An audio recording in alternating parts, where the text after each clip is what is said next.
Update India TV, हर खबर सच्चाई की ओर। ईश्वरपूरच्या मुकबधीर विद्यालयात स्कूल बस भेट। ईश्वरपूर येथील अपंग शिक्षण मंडळ संचलित डॉक्टर व्ही एस नेर्लेकर मुकबधीर विद्यालयास LICGB स्वर्णजयंती फाउंडेशन सातारा विभाग यांच्या वतीने स्कूल बस प्रदान करण्यात आली। यानिमित्त विद्यालयात उद्घाटन समारंभ उत्साहात पार पडला।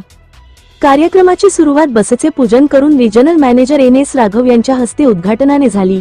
यावेळी वरिष्ठ मंडल प्रबंधक Ramesh Rathodkar, marketing manager Milind Bakshi, manager Sunil Koli, शाखा प्रबंधक संतोष गायकवाड तसेच नितीन इंगळे यांची प्रमुख उपस्थिती होती। तसेच संस्थेचे उपाध्यक्ष सतीश दादा महाडिक, मुख्याध्यापक अभिमन्यू पाटील, शोभाताई पाटील, सुरेखा पाटील यांच्यासह शिक्षक, कर्मचारी, पालक व विद्यार्थी मोठ्या संख्येने उपस्थित होते। मान्यवरांनी आपल्या मनोगतात सांगितले की या बसमुळे परिसरातील दिव्यांग मुकबधीर विद्यार्थ्यांच्या शिक्षणाला मोठी मदत होणार आहे। यावेळी विद्यार्थ्यांना खाऊ वाटप करण्यात आले। शाळेला बस मिळाल्याने विद्यार्थ्यांमध्ये आनंदाचे वातावरण निर्माण झाले। कार्यक्रमाचे सूत्रसंचालन श्रीशैल कोरे यांनी केले, तर आभार प्रदर्शन प्रतिभा शिंदे यांनी मानले।